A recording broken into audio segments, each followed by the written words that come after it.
Oi, tudo bem? Eu sou o Otário. E aí, vamos falar um pouco sobre o preço dos imóveis no Brasil? Oh, que legal!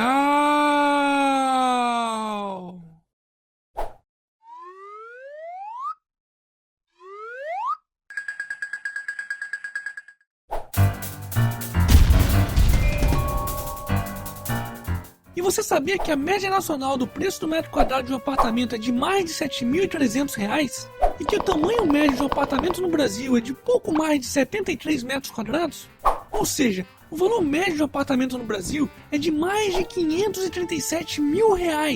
Mas para facilitar os cálculos, vamos arredondar esse valor para baixo e deixar como R$500 mil. E olha que eu estou sendo muito conservador, porque em alguns lugares a unidade dos preços dos apartamentos já é de R$1 milhão há muito tempo. Mas será que esse valor cabe no bolso do brasileiro? Será que um brasileiro comum tem R$500 mil para pagar por um apartamento?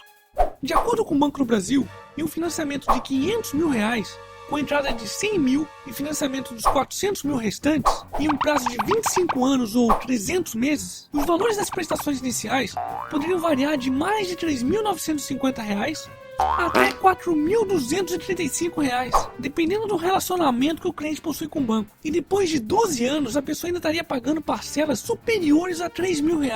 Somente no final desses longos 25 anos é que o cliente pagaria parcelas de aproximadamente R$ 1.400. Porém, de acordo com o IBGE, o rendimento médio real do brasileiro em um mês completo de trabalho ficou em torno de R$ 2 mil em dezembro de 2013. Portanto, uma família composta por um casal de assalariados médios no Brasil possui uma renda real de cerca de R$ 4 mil. Ou seja, mesmo que eles não gastassem seu salário em absolutamente nada, nem comida, não conseguiriam pagar sequer a primeira prestação. Para conseguir tal façanha, o casal deveria ganhar no mínimo uns R$ 12 mil.